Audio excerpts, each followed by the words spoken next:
Tsugumomo begins with Kazuya, the main protagonist who wakes up in class from a bad dream with his hands on his childhood friend Chizoto's chest. He feels Chizoto's wrath, as he barely escapes with his life before heading to the roof. On his way back to class, he is attacked by an unusual wig. He tries to break free but gets thrown off the roof. Thankfully, he is saved from the fall by his mother's obi, a kimono knot. The obi manifests into a girl, Kiriha, who introduces herself as a Tsugumomo, an object with a soul. The host of the possessed wig also reveals itself and continues to attack Kazuya. Kiriha refers to the wig as amasogi, objects brought to life by the host's strong wish, which later gathers large curses. With Kiriha's help, they defeat the amasogi. Later that night, Kazuya wakes up with Kiriha sleeping beside him. He screams in shock.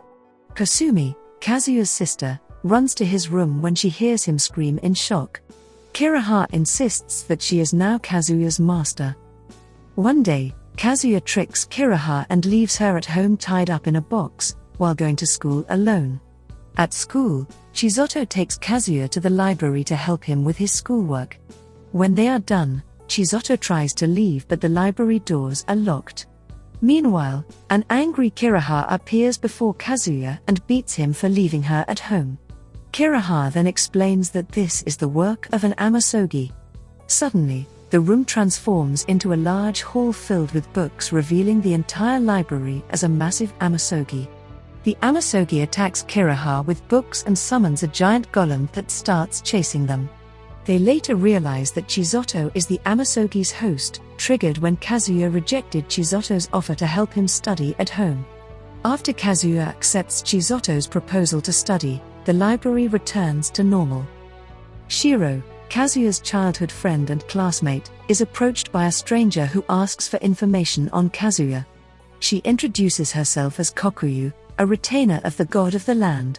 Shiro offers to bring her to Kazuya's place for a price. The next day, Shiro beats up Kazuya as he remembers his misfortune earlier. Instead of getting a quick payout, he was conned into buying Kokuyu dinner instead. Later during lunch at school, the students' lunch goes missing. Kazuya immediately blames Kiriha, but Chizoto thinks it could be an amasogi. Suddenly, Kokuyu appears with the stolen lunches, demanding Kazuya's whereabouts. Kokuyu requests Kazuya to follow her to the Hakusan shrine, while Kiriha convinces Kokuyu to let her come along. When they arrive at the temple, Kokuyu introduces them to Kukuri, the resident god of the land of Hakusan shrine. After Kiriha and Kukuri are briefly reacquainted over an argument, Kiriha pulls Kukuri aside and urges her to strengthen the seal on Kazuya's memories. However, Kukuri refuses. She proposes that Kazuya should become an exorcist and handle the recent attacks of amasogi. Kiriha objects and tries to escape with Kazuya, but they are trapped by Kukuri. Kazuya gets knocked out by Kukuri while Kiriha tries her best to protect him. Kukuri continues to attack them, draining Kiriha's powers, which make her revert to her chibi form. On the verge of defeat, Kazuya sees his mother in a vision and she tells him how to draw out Kiriha's full potential. He calls out Kiriha's true name, which transforms Kiriha into her obi form to be wielded as a weapon. Kazuya uses the weapon to counter Kukuri's Suzuro Mizuchi attack. Kazuya tries and manages to break through Kukuri's barrier, but Kukuri grabs Kiriha and holds her at spear point. This makes Kazuya agree to Kukuri's proposal. Forced to become exorcists, Kazuya and Kiriha begin their training. Kiriha grows frustrated over Kazuya's lack of physical abilities and failure to fully utilize her basic weave techniques. Meanwhile, Kukuri and Kokuyu lament over their demolished home that was destroyed during the fight. Their home eventually collapses during a storm and they are unable to pay for repairs, so they use a children's playground as their new home. Back at school, Kazuya meets Tadataka, the school's student council president, who reveals himself as the owner of the possessed wig amasogi. He asks Kazuya and Kiriha to investigate a series of amasogi sightings. Later on, they run into Osamu, Kazuya's close friend, who informs them of a missing club room. As they investigate around the school, they are confronted by Nakajima, a student of Kamioka East Middle School, who demands Tadata officialize the tabletop RPG as a club. Tadataka refuses and Nakajima summons a Minotaur with his sketchbook and orders it to attack Kazuya's group. They run and hide in one of the classrooms, but they eventually decide to stand their ground and fight it. Kazuya points out that since the Minotaur is a drawing, they can erase it. When the Minotaur enters the classroom, they spray it with water, and Kazuya uses this as a distraction to erase one of the Minotaur's arms with a fire extinguisher. This has little effect, and they run out to find themselves trapped by a wall. Kazuya boldly rushes toward a nearby fire extinguisher, and this time he manages to erase the Minotaur. With the Minotaur defeated, Kazuya and the group confront Nakajima. Kiriha explains that they need to destroy the sketchbook or he will suffer. As the student destroys the book, Nakajima grabs a piece of paper he kept hidden and summons another Minotaur. Fortunately, Osamu switched their sketchbooks and has the one with the Amasogi. He uses it to summon a fire dragon which defeats the Minotaur. The next day on the school's rooftop, Hiroshi, a tall, big guy who goes to the same school as Kazuya, confesses his love for Chizoto while Kazuya and Kiriha watch in secret. Chizoto rejects him and this makes him upset. The next day, Kazuya finds his classmates acting as couples. They later realize that the school is under the influence of a dating sim gal game caused by an Amasogi. Searching for the Amasogi, Kazuya and Kiriha run into Chizoto being wooed by Hiroshi. Seeing Chizoto fall for the guy she rejected yesterday, Kazuya confronts Hiroshi when Chizoto suddenly slaps him. Kazuya and Kiriha then realize that Hiroshi is the Amasogi's host, and they run after him. Kazuya later reaches out to Osamu, asking for advice on how to beat Hiroshi. He informs him that his best chance of beating the game is winning Chizoto back using the game's dialogue system. Later that day, Hiroshi meets with Chizoto underneath the school's sakura tree.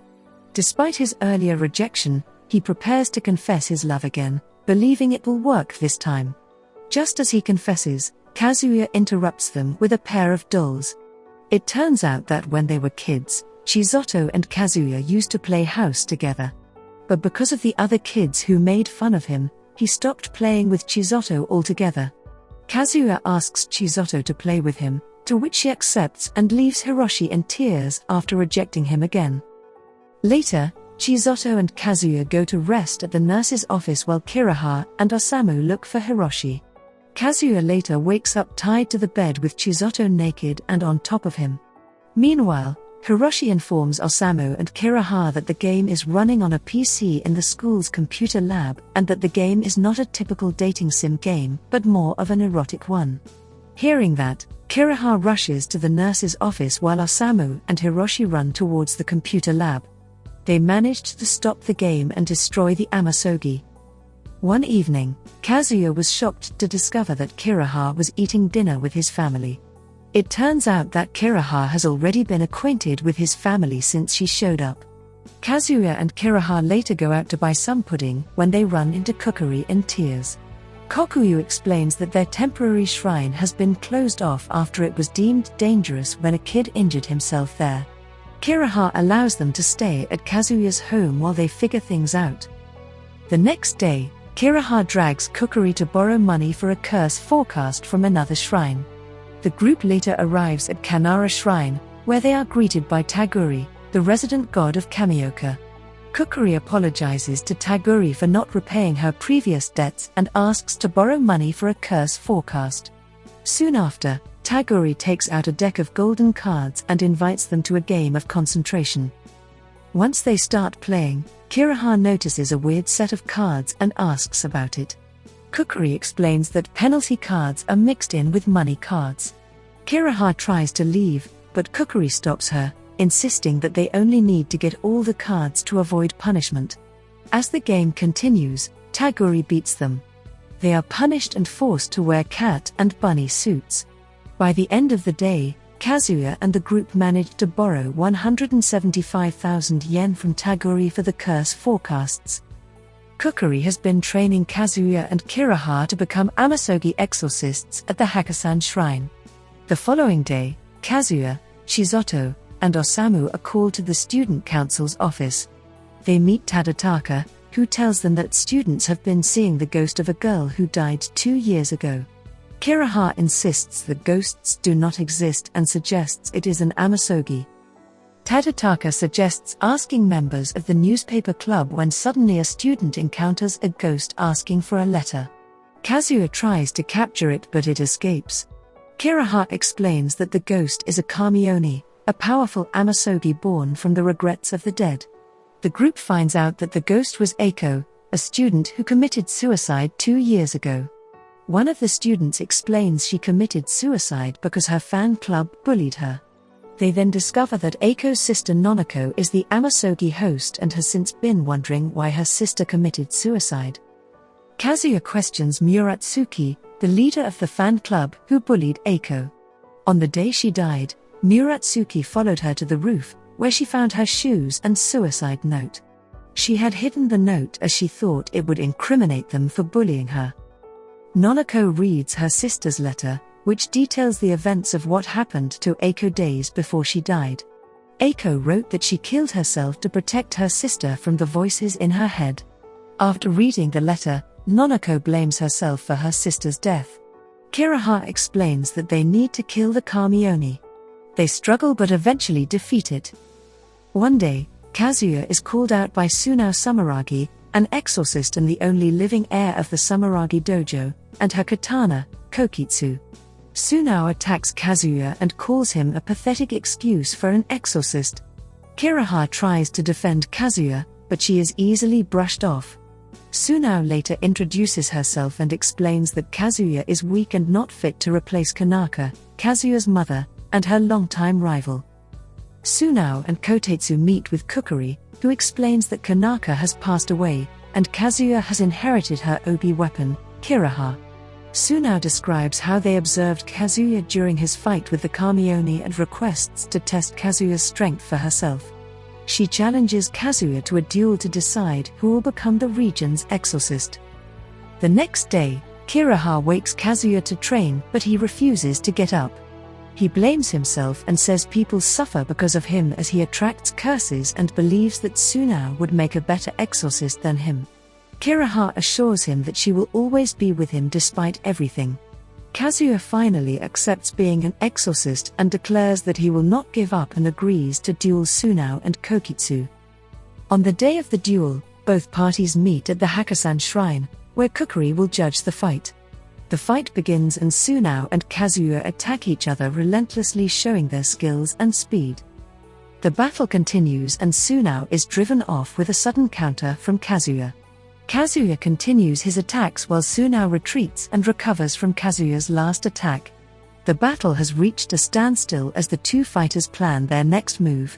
While Kotetsu tries to build up spiritual energy for Tsunao to use his Hibakiri technique, Kazuya and Kiriha enter into Ascension mode.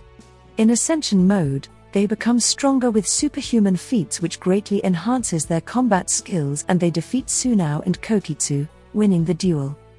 Back at the Sumeragi estate, Tsunao's mother admonishes Tsunao's actions. She tells her that she will not inherit the dojo unless she kills or marries Kazuya. The next day, Kazuya heads off to school without Kiriha as requested by her. At school, in Kazuya's class, a transfer student is introduced by the teacher. It turns out that Kiriha is the transfer student who introduces herself as Kiriha Abina. This is the end of Season 1 of Tsugumomo. What's next for our budding exorcists Kazuya and Kiriha now that they won against Tsunao? Let us know your thoughts in the comments below. Please hit like and smash that subscribe button. Set that notification bell to see our latest updates as they drop. See you at the next one. Adios.